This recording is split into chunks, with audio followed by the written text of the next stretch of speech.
SER Podcast. Hola, soy Ángeles Barceló. Estás escuchando Las 7 de Hoy por Hoy, un podcast diario de actualidad para estar informado en menos de 20 minutos. Escucha el episodio de hoy.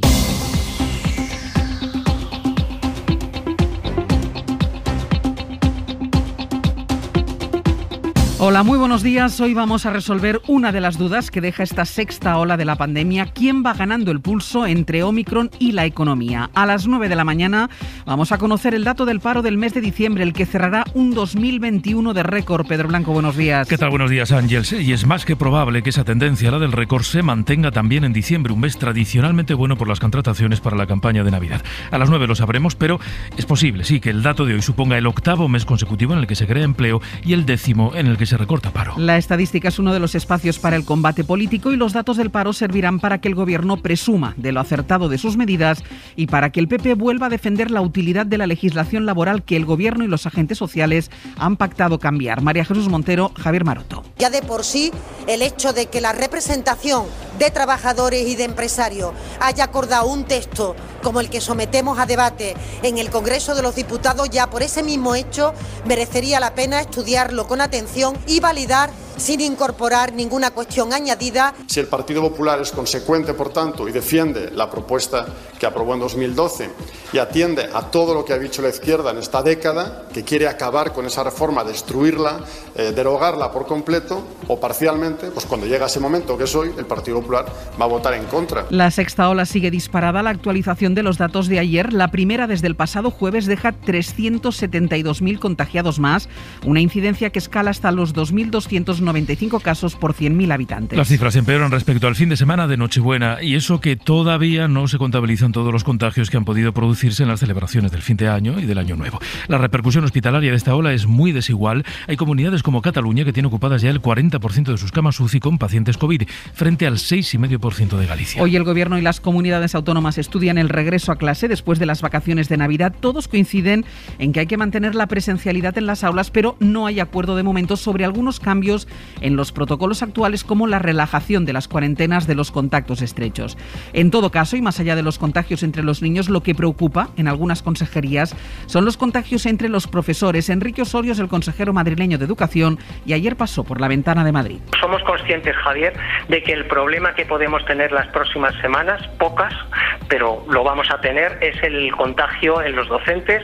Tenemos los datos de Estados Unidos en que un 5% de los docentes están contagiados. Aquí el último dato que tengo es el 1,3%. Pero el lunes está garantizado que todos los alumnos tendrán profesor. Vamos a ver el día 7 la situación y probablemente hagamos ya llamamientos de profesores sustitutos para garantizar que el día 10 de enero están las aulas con sus profesores. Cataluña quiere ampliar 2 semanas más el toque de queda porque los datos de contagios en esa comunidad no dan tregua, así que la Generalitat ha vuelto a acudir a los tribunales en busca del aval. Radio Barcelona, Núria Pujadas, buen día. Buen día. En las últimas horas lo ha decidido el presidente aragonés y los consejeros encargados de la pandemia. Esta mañana lo ratificará el Govern en la reunión habitual de los martes, y entre hoy y mañana el Ejecutivo catalán va a pedir la prórroga a la justicia. Lo tiene que hacer antes del jueves, que es cuando acaban las restricciones vigentes.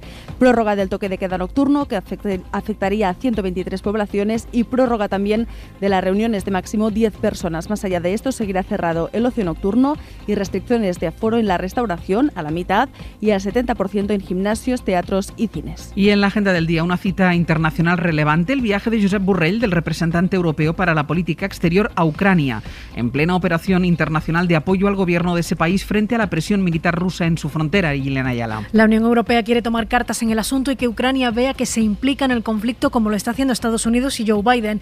Es una forma de reforzar la presencia de los aliados y de dar ciertas garantías al gobierno ucraniano, sobre todo de cara a la semana que viene, que la OTAN, la Unión Europea y Estados Unidos se van a reunir con la otra parte, con Rusia. Borrell estará 3 días en Ucrania, se reunirá con el ministro de Asuntos Exteriores y visitará la zona caliente del conflicto, la frontera, donde desde hace semanas está aumentando la presencia militar de las tropas rusas. Es martes, es 4 de enero. Enrique García, buenos días. ¿Qué tal? Buenos días. 4 de enero en el que se cumplen ya 18 años de este sonido. Atmospheric entry in 3, 2, 1. The vehicle has now hit the top of the Martian atmosphere. El 4 de enero de 2004, tras un viaje de 500.000 de kilómetros que duró nada menos que 7 meses, pisaba suelo marciano a esta hora un robot del tamaño de un carrito de golf.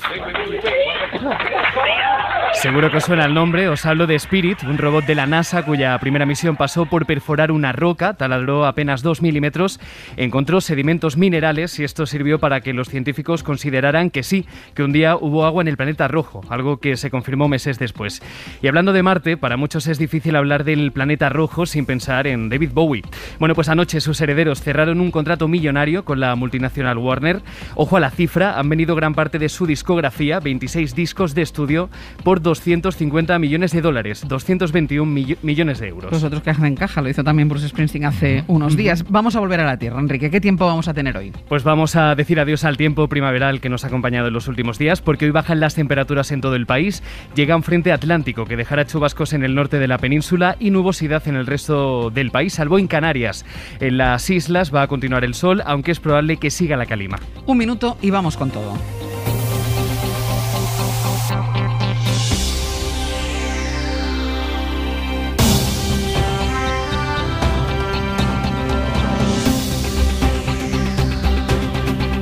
El último fin de semana del año nos ha dejado más de 372.000 nuevos contagios y comenzamos el año con una subida de 500 puntos en la incidencia acumulada que roza ya los 2.300 casos por cada 100.000 habitantes. Sube la incidencia en todas las comunidades y seguimos viendo cifras que duplican la media en territorios como Navarra, con una incidencia ya por encima de los 5.000 casos, o Euskadi, con más de 4.000.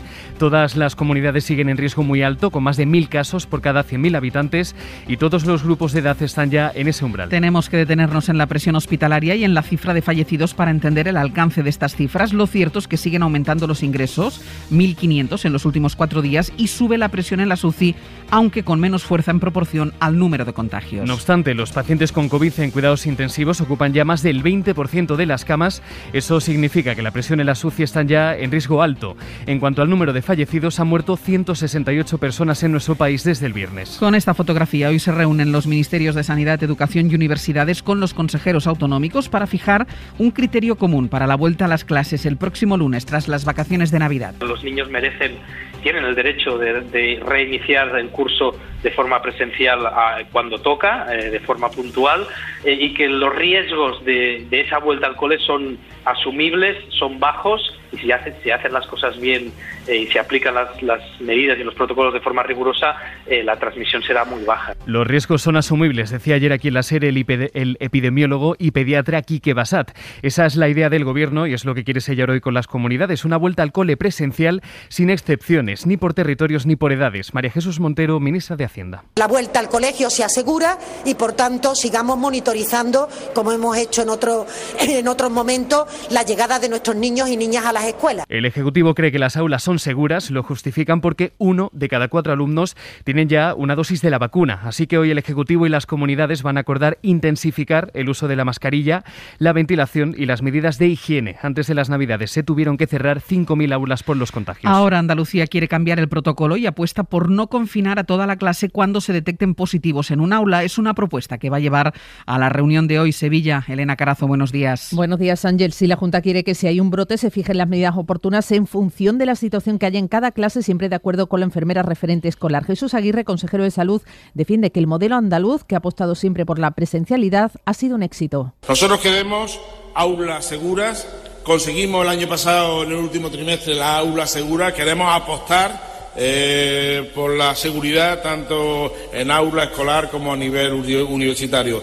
Y el modelo de Andalucía siempre ha sido el presencial, Los sindicatos como CESIF piden reforzar las plantillas para garantizar una vuelta al cole segura. Fuera de nuestro país, Estados Unidos sí está retrasando la vuelta a las clases, aunque no tanto por el aumento de contagios, sino por el incremento de las bajas entre los profesores. Ciudades como Detroit o Cleveland apuestan temporalmente por las clases online. También el estado de Nueva Jersey, que tiene una de las tasas más altas de contagios. Este estado ha anunciado clases virtuales en la mayoría de distritos. El presidente Biden ha publicado una serie de tuits esta madrugada animando a los ciudadanos ciudadanos a que se vacunen. Es gratis, salva vidas, es un gesto patriótico, ha repetido el presidente de un país que tiene a casi el 70% de la población con pauta completa. Aquí en Europa, los países de nuestro entorno siguen con las restricciones anunciadas antes de Navidad. Portugal mantiene el teletrabajo obligatorio esta semana, una medida anunciada para evitar el colapso sanitario que es ya una realidad en varios hospitales del Reino Unido. Que se han declarado en situación crítica por el aumento de pacientes y por las bajas entre el personal sanitario, aunque el primer ministro Boris Johnson no quiere nuevas restricciones. Corresponsal en Londres, Begoña Arce. Boris Johnson ha reconocido que la sanidad pública se encuentra bajo una gran presión y esa situación se va a prolongar durante semanas. El primer ministro, sin embargo, no está planeando nuevas restricciones. Se mantienen las existentes, el teletrabajo, las mascarillas en locales cerrados y el certificado COVID para acceder a ciertos lugares. Dada la situación, sería impensable levantar ahora esas medidas, afirma Johnson. Viendo la presión en la sanidad pública en las próximas 2 semanas o quizás más, viendo el número de personas que van a precisar hospitalización, sería una locura pensar que todo esto ha terminado. Varios hospitales en Inglaterra se han declarado en situación crítica debido al aumento de pacientes, pero sobre todo a las bajas entre el personal a causa de los contagios. Anoche algunos primeros indicios apuntaban, sin embargo, a que la ola de Omicron puede haber empezado a decrecer en Londres. Y en Francia. Que l'objectif de ce texte de loi n'est pas de contraindre les libertés individuelles et collectives des Français. L'objectif de ce texte de loi, c'est de sauver des vies. El ministro de Sanidad defendía ayer en la Asamblea francesa la aprobación de una ley para convertir el pase sanitario en un pase de vacunación para que ahora ya no se pueda elegir entre una prueba negativa o la pauta completa para acceder a teatros o cines. El gobierno francés quería aprobar esta norma que hace obligatoria la pauta completa para acceder a estos espacios. La intención es que el cambio entrará en vigor el 15 de enero. Hay una mayoría de diputados que creen que esta medida atenta contra las libertades individuales y le han complicado la agenda al Ejecutivo. La medida se estaba votando anoche y una mayoría de diputados votaron a mano alzada para que el debate se suspendiera. Eso sucedió, se ha aplazado finalmente la votación, no se aprobó la medida y esto complica que el pasaporte de vacunación pueda entrar en vigor la fecha prevista, el 15 de enero. Un pasaporte que sí está en vigor en varios países como en Alemania. Allí ayer hubo de nuevo manifestaciones contra los cierres y contra el pasaporte de vacunación. Y en China las autoridades acaban de confinar otra ciudad tras detectar 3 casos asintomáticos. Sí, el confinamiento empezó ayer. Se trata de una ciudad pequeña, de 1 millón de habitantes. Un cierre que se suma al de la ciudad de Xi'an, con 13 millones de personas. Aunque en este caso el aislamiento se decretó después de que se detectaran 100 positivos.